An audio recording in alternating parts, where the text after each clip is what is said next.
Hello, magandang araw mga kasisikong tunay. Tara, samahan niyo ako sa aking munting kusina kung paano ko nga bala ito lulutuin yung talong.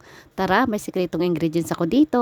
Inubin ko pala itong talong. Kung wala kayong oven, pwede rin gawin ninyong inihaw. At syempre, pagkaluto ay syempre balatan natin yung talong para mas maganda naman tingnan. Magkuha tayo ng malinis na lagayan katulad ng Pyrex o kaya bowl. Dudurugin lang natin ito ng pino-pino katulad ng pagdurog ng pagmamahal sa'yo. Charing.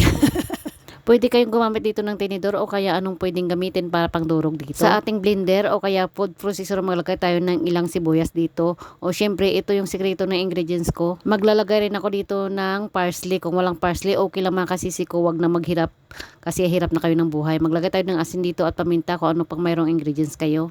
Ibiblend lang natin ito ng pinong-pino para makuha natin yung amoy at saka textures ng parsley at saka sibuyas. Ita-transfer lang natin ito sa malinis na lagayan katulad nito. Nagkuha nga pala ako dyan ng beef. Pwede rin kayo dito gumamit ng pork o kaya chicken. Magkuha lang tayo dito ng kalahati at i-mix natin doon sa parsley at saka sibuyas na ni-blend natin. I-mix lang natin ito ng bahagya para mag-mix yung mga flavor natin dito mga kasisi ko. At maglalagay rin pala ako dito ng isang pirasong itlog, medium large pwede. At haluin lang natin ito ng bahagya para mag-well combine yung ating itlog at yung mga ingredients natin dito. First time ko kasi ito ginawa sa mga amo ko dahil minsan lang sila kumakain ng eggplant. At kumuha nga rin pala ako ng isang pirasong carrot nito mga kasisi ko. Isi-shredded lang natin ito. Kung wala kayong pang shredded, pwede rin i-blend o pwede rin hiwain ng manipis.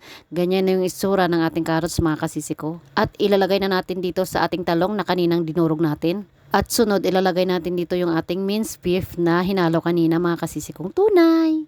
Haluin lang natin ito ng maigi, ng malinis nating kamay para mag-well combine yung atong mga ingredients at masarap kung kakainin ng ating mga amo o kakainin ng ating buong pamilya. O diba, simple na at masustansya pa. Maglalagay nga pala ako ulit dito ng isang itlog, medium large pwede din. Hahaluin lang natin ito mga kasisiko para mag-well combine yung ating mga ingredients para naman masasarapan ng ating amo at syempre yung ating buong pamilya.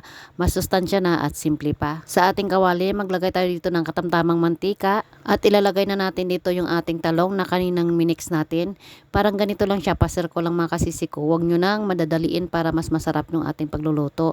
Pagkatapos, pag na golden brown na siya, baliktarin lang natin ito para magpantay yung kulay at maluto siya ng husto. At habang naghihintay tayo na maluto yung ating eggplant, so dito sauce muna, maglagay tayo dito ng ketchup at saka mayonnaise lang, simple na o diba? At haluin lang natin ito para mag-well combine silang dalawa. At ito na po mga kasisiko ang finished product ng ating eggplant. O diba masarap na at masustansya pa.